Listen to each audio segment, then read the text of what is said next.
बेटियों से भी कोई पूछता है, कहने वालों सुनो, फातिमा अली का रिश्ता आया है, हाँ कर दूं? ऐ बिनते हवा, दुपट्टे के बगैर तुम्हें तवज्जो तो मिल सकती है पर इज्जत नहीं। कौन देखेगा वो सुलगते हुए आंसू जो तकियों के गुलाफों में जज़ब होते हैं।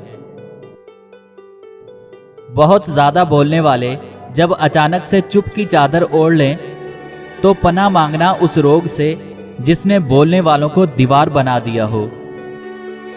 ऐसे ही कोई चुप नहीं होता, जब दर्द हद से बढ़ता है तो बोलने की सख्त छिन जाती है।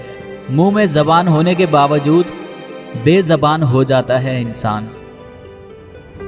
जिंदगी में अक्सर बहुत देर से अंदाज़ा होता है कि आपने बहुत सी लड़ाइयाँ फजूल में लड़ी जिन्होंने आपकी जिंदगी को यकसर बदल कर रख दिया।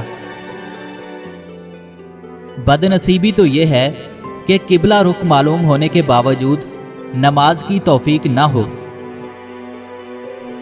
मर्द उस औरत को कब्र तक नहीं भूल सकता जिसमें ये दो खूबियां हों, नंबर 1 खुश मिजाजी, नंबर 2 खुश इखलाकी। परेशानियों का सबसे बड़ा और खूबसूरत हल नमाज और कुरान मजीद की तिलावत है। बारगाह रब्बुल इज़्ज़त में दुआगो हूँ, अल्लाह पाक आपको अपनी रहमतों और बरकतों से माला माल करे, रिज़्क़ में खैर व बरकत अता फरमाए और हमेशा अपनी हिफ्ज़ व अमान में रखे। आमीन।